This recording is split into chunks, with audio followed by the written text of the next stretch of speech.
नमस्कार, update news 24/7 में जमशेदपुर की खबरों के साथ आप सभी का स्वागत है। लोकसभा चुनाव की तारीखों की घोषणा के साथ ही देश भर में आचार संहिता लागू हो गई है, जिसे लेकर जमशेदपुर के उपायुक्त अनन्य मित्तल ने प्रशासनिक अधिकारियों के साथ मिलकर प्रेस वार्ता आयोजित कर चुनाव से संबंधित जानकारियां दी, जिसमें मुख्य तौर पर बताया गया कि चुनाव कर्मियों और मीडिया कर्मियों के लिए पोस्टल बैलेट की सुविधा प्रदान की गई है, ताकि चुनाव कार्य के कारण वे मतदान से वंचित न रह जाएं।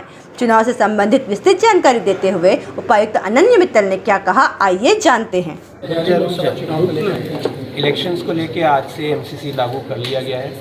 इसमें सी विजिल ऐप आज से ही चालू हो जाएगी। एफएसटी टीम और एसएसटी टीम सभी जगहों पर अपना कार्य करना शुरू कर देगी। हमारी एक राउंड ऑफ ट्रेनिंग सभी पोलिंग पर्सनल की हो गई है। पोलिंग पर्सनल की जितनी भी हमारे यहाँ पर रिक्वायरमेंट है उससे ज़्यादा हमारे पास अवेलेबल है। उनको ट्रेन किया जा रहा है और उनकी फर्दर ट्रेनिंग और भी कराई जाएगी। साथ ही साथ हमारे सभी जो रोल अपडेशन है वो किया जा चुका है। उसमें हमारे पास अब फॉर्म 7 और फॉर्म 8 की प्रक्रिया को बंद करते हुए फॉर्म 6 की प्रक्रिया अभी भी जारी रहेगी। तो कोई भी नए वोटर हैं वो अभी भी एनरोल किए जा सकते हैं। साथ ही हमारे यहाँ पर वेरियस निर्वाचन के लिए कोषांग जो है वो एक्टिव किए जा चुके हैं। उन सभी में वरीय पदाधिकारी, प्रभारी पदाधिकारी एक्टिव रहेंगे। सभी के लिए सहायक प्रभारी भी हैं जो कि उस सभी कोषांगों में अपना कार्य देखेंगे।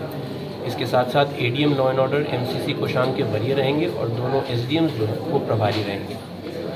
इससे रिलेटेड, इलेक्शन से रिलेटेड सभी प्रक्रिया जो है वो पूर्ण की जा रही है। अब 72 आवर्स की एसओपी कार्य करेगी, जिसके तहत हम लोग एक कोषांग को एक्टिव करेंगे। एमसीएमसी टीम जो हमारी मीडिया मॉनिटरिंग के लिए है उसको हम लोग एक्टिव करेंगे और उसके लिए हमारी जो कमेटी बनाई जाती है उसमें जिला जनसंपर्क पदाधिकारी जो है वो सदस्य सचिव रहेंगे। सर कितनी बूथ है और कितनी संख्या है सर? किस तरह का गाइडलाइन रहेगा, मैंने कैसे लोग? फेस्टिवल्स का समय है। फेस्टिवल्स के लिए जो भी गाइडलाइन हमें सीईओ झारखंड सर के द्वारा उपलब्ध कराए जाएंगे, इलेक्शन कमीशन के द्वारा उपलब्ध कराए जाएंगे, उसके हिसाब से हम उसका कार्य करेंगे। सर कितने बूथ है सर और कितने मतदाता है सर? कुल हमारे पास 1887 बूथ हैं और कुल 1134 हमारे पास बिल्डिंग्स हैं। उसके साथ साथ हमारे पास जितने मतदाता हैं उनकी संख्या जो है 18,41,646 कुल हमारे पास मतदाता है। इसमें मेल मतदाता हमारे पास 9,24,246 है और फीमेल मतदाता 9,17,272 है। ट्रांसजेंडर इसमें कितने हैं? ट्रांसजेंडर हमारे पास 128 है। एसएसपी कौशल किशोर ने आचार संहिता लागू होने के बाद विधि व्यवस्था को लेकर विस्तृत जानकारी देते हुए क्या बताया, आइए जानते हैं। ऐलान होने के बाद आदर्श आचार संहिता लागू हो गई है और उसको ध्यान में रखते हुए जो भी प्रोटोकॉल्स हैं उनका पूरी तरीके से पालन किया जाएगा। और ख़ास तौर पर अगर सुरक्षा की हम लोग बात करें, स्वतंत्र और निष्पक्ष निर्वाचन की बात करें, तो उसको ध्यान में रखते हुए जो प्रिवेंटिव एक्शंस रिक्वायर्ड हैं वो प्रिवेंटिव एक्शन सीआरपीसी की डिफरेंट धाराओं के अंतर्गत या सीसीए एवं अन्य जो कानून है उनके अंतर्गत लगातार किए जा रहे हैं। उसमें और भी ज़्यादा तेजी लाई जाएगी, जिससे किसी भी प्रकार से चुनाव की प्रक्रिया को कोई भी असामाजिक तत्व प्रभावित ना कर सके।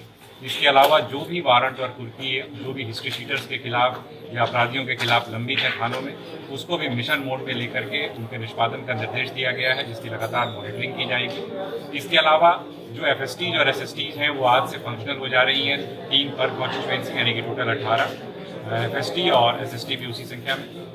इसके अलावा 12 अंतर्राज्यीय चेक नाके एक्टिवेट किए गए हैं, जहाँ पर से जो भी मूवमेंट हो रहा है होने की आशंका है, वो चाहे लिकर हो या कैश हो या फिर और किसी भी तरीके की ऐसी चीज़ जिसका कि चुनाव में गलत इस्तेमाल किया जा सकता है, उस पर निगरानी रखने के लिए, उस पर पूरी तरीके से रोक लगाने के लिए चेक नाके एक्टिवेट किए गए हैं।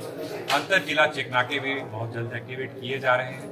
इसके अलावा अंतर्राज्यीय जो अपनी सीमाएँ हैं, खासतौर पर बंगाल और उड़ीसा के साथ हम लोगों की सीमा लगती है। हम अगर अपनी 4 विधानसभा क्षेत्रों की बात करें इस लोकसभा क्षेत्र के अंतर्गत, बंगाल और उड़ीसा के विभिन्न थानों के साथ और जिलों के साथ वो सीमाएं लगती हैं, तो उनके साथ भी समन्वय किया गया है, उनके साथ भी बैठकें की गई हैं, जिससे कि इंटर स्टेट कोऑर्डिनेशन भी बना रहे, क्योंकि पूरे भारत में ये चुनाव होने हैं।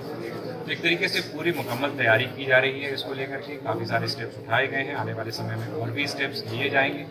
और साथ ही साथ अगर हम सुदूर क्षेत्रों की बात करें, नक्सल प्रभावित क्षेत्रों की बात करें, तो वहाँ को लेकर के भी विशेष तौर पर रणनीति बनाई गई है। और जैसे पूर्व में जिस प्रकार से शांतिपूर्ण तरीके से यहाँ चुनाव होते रहे, इस वर्ष प्रशासन और पुलिस का एक समेकित प्रयास है कि हम लोग बिल्कुल शांतिपूर्ण तरीके से चुनाव संपन्न। सोशल मीडिया काफ़ी कुछ जमशेदपुर की खबरों के साथ बने रहने के लिए हमारे चैनल अपडेट न्यूज़ 24/7 को सब्सक्राइब और लाइक करना ना भूलें। धन्यवाद।